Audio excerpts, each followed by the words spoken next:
Assalamualaikum warahmatullahi wabarakatuh. Perkenalkan, nama saya Muhammad Rohman Ilhan Sudia dengan NRP 15-2022-039 bersama rekan saya Fuad Grimaldi dengan NRP 15-2022-022 dan Rani Rahayu Agustina dengan NRP 15-2022-116. Di sini kami dari kelompok D3 mata kuliah Sistem Operasi akan mempresentasikan makalah kami dengan judul Generasi Sistem Operasi. Generasi Sistem Operasi adalah salah satu aspek utama dalam perkembangan teknologi komputer, di mana masing-masing perkembangan sistem komputer memiliki karakteristik yang berbeda dalam bagaimana cara komputer berinteraksi dengan pengguna atau menjalankan aplikasi. Sistem operasi sendiri adalah suatu sistem yang terdiri dari komponen-komponen kerja dan memuat metode kerja yang digunakan untuk memanfaatkan mesin kerja yang ada dalam perangkat keras. Perangkat keras itu terbagi menjadi 3, yaitu hardware, software, dan brainware yang akan dijelaskan oleh Rani Rahayu. Saya akan menjelaskan mengenai dasar-dasar daripada sistem operasi. Nah, dasar sistem operasi itu sebenarnya dibagi jadi 3. Yang pertama ada hardware, perangkat keras, ada software, perangkat lunak, dan juga ada brainware, yaitu user atau pengguna.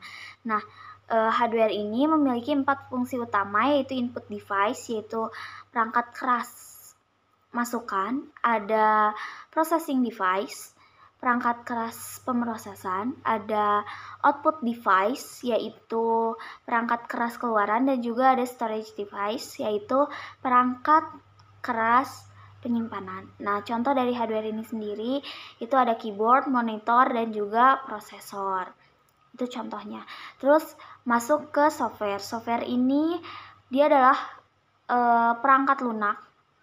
Jadi, software ini itu adalah kumpulan instruksi atau kode atau program yang dibuat untuk membantu pengguna agar bisa berinteraksi dengan komputer, serta dia menjalankan tugas-tugas tertentu. Nah, contoh sederhananya, software ini itu membantu bagaimana cara mereka berfungsi. Kayak gitu, cara si komputernya berfungsi. Lalu ada brainware, yaitu user atau pengguna. Nah, ini adalah orang yang memiliki kemampuan untuk mengoperasikan perangkat komputer, baik itu software maupun hardware. Nah, brainware ini memiliki peran yaitu untuk memastikan komputer digunakan sesuai dengan kehendak si penggunanya. Akan menjelaskan mengenai dari sejarah perkembangan pada sistem operasi. Nah, menurut Tannenbaum, perkembangan dari sistem operasi bagi menjadi 4 generasi. Yang untuk generasi pertama, yaitu pada tahun 1940-an, sistem digital elektronik pertama belum memiliki sistem operasi. Atau dengan kata lain, komputer pada saat itu belum memiliki sistem operasi. Contohnya adalah ENIAC. ENIAC adalah komputer elektronik pertama yang diprogram ulang dalam mengatur ulang kabel untuk menyelesaikan segala permasalahan pada perhitungan. ENIAC memiliki ukuran yang sangat besar sehingga menyulitkan penggunaannya. Oleh karena itu, komputer pada tahun 1940-an masih sangat primitif. Nah, pada tahun 1956, Robert L. Patrick dari General Motors mengembangkan sistem operasi untuk mengoperasikan sistem IBM atau komputer IBM 704. Sistem operasi ini dikenal dengan nama GMNAA-IO.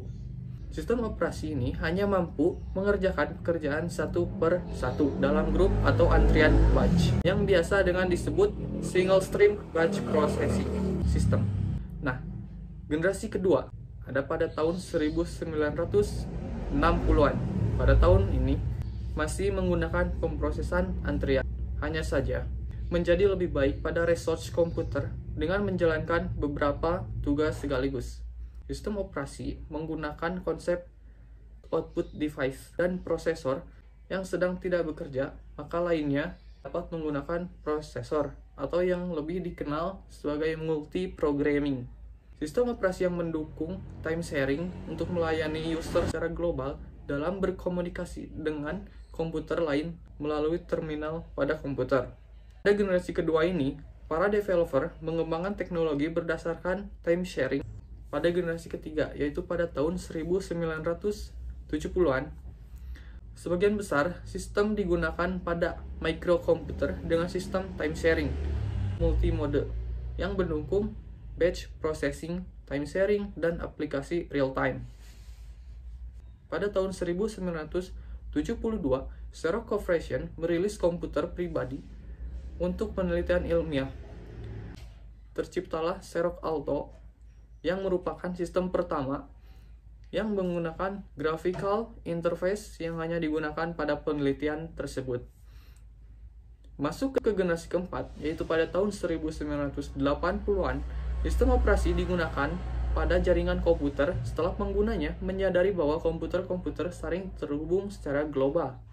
Sistem operasi dengan GUI atau Graphical User Interface setelah tahun 1980-an, era komputasi tersebar yang menyebabkan komputasi-komputasi tidak lagi berada dalam satu titik, tetapi tersebar di banyak komputer sehingga mencapai kinerja yang maksimal.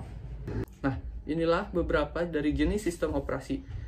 Bisa dilihat dari gambar tersebut, ada Apple yang merupakan iOS dalam bentuk mobilenya, dan macOS dalam bentuk desktop. Lalu ada Windows, IBM, HP, Linux, dan lain-lainnya. Sekian penjelasan dari saya, terima kasih.